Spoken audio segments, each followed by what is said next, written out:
வணக்கம். தமிழங்குரு தமிழ் சேனலில் இன்றைக்கி மறுபடியும் பார்க்க போகிறது என்னென்னா, ஃபிலிமோரா மிக எளிமையான வீடியோ எடிட்டிங் சாஃப்ட்வேர் அப்படின்னு சொல்லலாம். நேற்றே சில இன்ட்ரொடக்ஷன்களை நம்ம பார்த்துருக்கோம். அதாவது எப்படி நம்ம வீடியோ ட்ராக்கில் வீடியோஸ் எடுத்து வைக்கிறது, அதை எப்படி ஷார்ட்கட் கீழே பண்ணலாம், டபுள் கிளிக்கில் பண்ணலாம். ஸோ ட்ராக் அண்ட் அப்ளை அந்த மாதிரி பண்ணலாம். அதாவது அதை கிளிக் பண்ணி ட்ராக் பண்ணி இங்கே வீடியோ டைம்லைனில் வச்சிடலாம். ஆமாம். ஸோ இதெல்லாம் தெரியப்படுத்தியிருந்தோம் நேற்று. இன்றைக்கி பார்த்தோம்னா நம்ம ஃபோட்டோஸ்லாம் எப்படி நம்ம ஆட் பண்ணுறது அப்படின்னு சொல்லிட்டு பார்க்கலாம். சேம் மெத்தடு தான், அதே மாதிரி தான். பார்த்தீங்கன்னா டபுள் கிளிக் பண்ணோம்னா ஆட்டோமேட்டிக்காக வந்துடும். ஸோ உங்களுக்கு வேண்டிய வீட்டில் உள்ள புகைப்படங்களை வெளியில் பிக்னிக் போனதாக இருக்கட்டும், மற்ற நேரங்களில் எடுத்த புகைப்படங்கள் எல்லாம் அப்படியே ஃபோனில் வச்சிட்ருக்காமல் அதை நம்ம ஒரு இந்த சாஃப்ட்வேரில் போட்டு நம்ம ஒரு சிடியாக பண்ணி வச்சுக்கிட்டோம்னா, எப்போயாவது நம்ம லெஷர் இதில் இருக்கும்போது ஃப்ரீயாக இருக்கிற நேரங்களில் அந்த ஃபோட்டோஸை அதில் சாங்ஸ் போட்டு நம்ம பார்க்குறதுக்கு ஒரு மெமரிஸ் எல்லாம் இருக்கும். நம்மளை விட்டு சென்றவர்களும் சரி, நம்ம சின்ன வயசில் இருந்ததும் சரி, நம்ம ஃப்ரெண்ட்ஸாக இருக்கட்டும், நம்ம காலேஜில் படித்தவங்களாக இருக்கட்டும், இப்படி எல்லாமே நம்ம எடுத்து ஃபோட்டோஸை நம்ம வச்சுக்கலாம். அதுக்கு இது ஒரு எளிய சாஃப்ட்வேர், நல்ல ஒரு அற்புதமான எஃபெக்டிவோட ஃபங்க்ஷன்ஸோடு இருக்குது அப்படின்னு சொல்கிறேன். ஸோ இப்போ பாருங்கள், இப்போ அதுதான் இது டைம்லைன் சொல்கிறக்கூடியது. நம்ம எத்தனை இது வச்சுருக்கிறோம்னு சொல்லிட்டு பார்க்கலாம். இதில் 2 ஃபங்க்ஷன் ஜூம்னு ஈஸியாக கொடுத்துருக்காங்க. நம்ம ஜூம் பண்ணி பார்த்துக்கலாம் அந்த மேனுவலில் அப்படி. ஸோ இதுதான் அந்த ஜூமோட லெவல். நம்ம என்ன ஃபோட்டோ வச்சுருக்கோமோ, நம்ம என்ன ஃபைல் எவ்வளோ தூரத்தில் இருக்குது, என்ன இதுங்கிறத பார்த்துக்கலாம். இது மைனஸ் ப்ளஸ்ங்கிற ஜூமோட இது ஈக்குவலைசர், அதாவது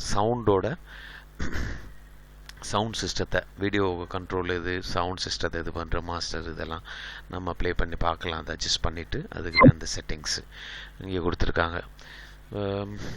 அதுக்கப்புறம் இது ஸ்னாப்ஷாட், வீடியோவில் வரக்கூடிய அந்த வீடியோஸில் ஏதாவது நம்ம அந்த வீடியோ ஸ்டில் ஆக்கணும் அப்படின்னு சொன்னோம்னா, அந்த வீடியோ அந்த நேரத்தில் ஸ்டில் போட்டுட்டு இந்த ஸ்னாப்ஷாட்டை கிளிக் பண்ணோம்னா ஆட்டோமேட்டிக்காக நமக்கு இமேஜ் க்ரியேட் ஆகும். அந்த இமேஜ் நம்ம யூஸ் பண்ணிக்கலாம். நமக்கு அதாவது வீடியோவில் வரக்கூடிய இமேஜ் நமக்கு கையில் இல்லைன்னா வீடியோஸ் இமேஜை நம்ம டைரெக்டாக இது பண்ணிக்கலாம். அதுதான் அந்த மெத்தடு.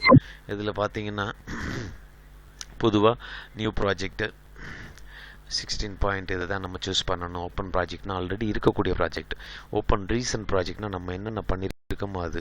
நம்ம ப்ராஜெக்ட் பண்ணி முடித்த உடனே சேவ் ப்ராஜெக்ட் இது export media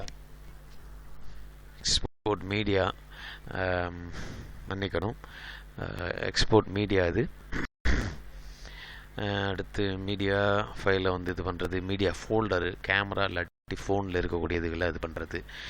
okay, download media, அந்த டவுன்லோட் பண்ணக்கூடிய ஃபேஸ்புக்கிலேருந்தோ இல்லை இன்ஸ்டாகிராமில் download photos from the flicker, அதிலேருந்து ரெக்கார்டு, அதாவது நம்ம ரெக்கார்டு என்ன பண்ணுறோம், ரெக்கார்ட் ஃப்ரம் வெப்கேமில் சரி, ரெக்கார்ட் பிசி ஸ்க்ரீனில் சரி, ரெக்கார்டு வாய்ஸ் ஓவர். ஸோ இப்படி இதில் நம்ம இது பண்ணுறதுக்காண்டி இந்த ஃபங்க்ஷன்ஸ். அதுக்கப்புறம் பார்த்தோம்னா எடிட் அண்டோ இதெல்லாம் நார்மல் இது தான். ஸோ இப்போ ஒரு க்ராப், இதில் மெயினாக இந்த ஃபோட்டோவில் க்ராப் கொடுத்துருக்காங்க. க்ராப் அதாவது இந்த சைஸ் ஃபோட்டோ க்ராப் பண்ணுறது.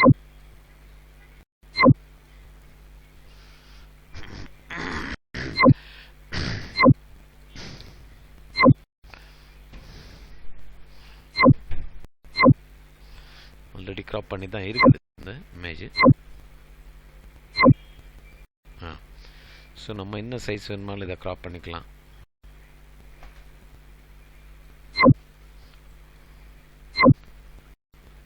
இப்போ இந்த சைஸுக்குள்ள நம்ம என்னம்னா க்ராப் பண்ணி வச்சுட்டு இதை ஓகே கொடுத்தோம்னா இதுதான் விசிபிளோட இந்த பிக்சரோட விசிபிள். இவருக்கு முன்னாடி ஃபுல் ஸ்க்ரீனாக இருந்துச்சு, இதை நம்ம க்ராப் பண்ணியிருக்கோம் இந்த சைஸ் நம்ம வந்து சூஸ் பண்ணிவிட்டு ஓகே கொடுத்தோம்னா அது வந்து இந்த சைஸில் நமக்கு ஃப்ரேமில் செட் ஆயிரும். அதுதான் அது க்ராப்போட ஃபங்க்ஷன்ஸு. அப்புறம் தேவையில்லாத வீடியோ இருந்துச்சுன்னா நம்ம வந்து இதை டெலிட் கொடுத்துக்கலாம். ஓகே, அடுத்து கட்டுங்கிறதுக்கு வந்து இது ஸ்ப்ளிட், அது வந்து வீடியோஸ்க்கு தான் இதாகும். அப்புறம் நம்ம என்ன பண்ணிக்கலாம், ஒரு பிக்சரோட கான்ட்ராக்ட், அதாவது அட்ஜஸ்ட் அப்படின்னு சொல்லக்கூடியது நம்ம கான்ட்ராக்ட் பண்ணிக்கலாம்.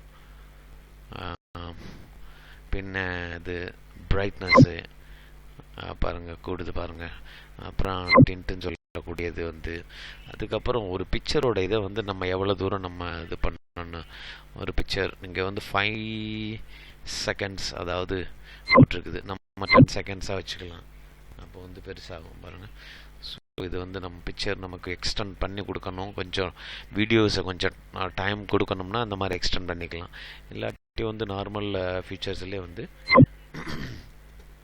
5 செகண்ட்ஸ்லேயே வச்சுக்கிட்டு இது பண்ணலாம். இது அப்ளை டு ஆல்னு வந்தால் கம்ப்ளீட்டாக வந்து எல்லாத்துக்குமே அப்ளை டு ஆல்னு வந்து அந்த மாதிரி கொடுத்துட்டோம்னா ஓகே கொடுத்தோம்னா இது வந்து இது மாதிரி ஆயிடும். ஸோ இதுதான் இந்த ஃபங்க்ஷன்ஸ். அடுத்து பார்த்தோம்னா மியூசிக் அதாவது music tray.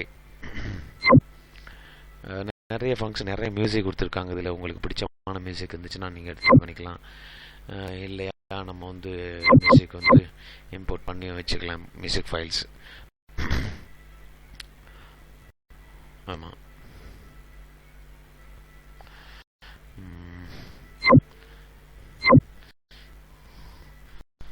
So music file இங்கே நம்ம அப்லோட் பண்ணியாச்சு. அப்லோட் பண்ணால் வந்து இங்கே இருக்குது தலை அவர்களுடைய படம்.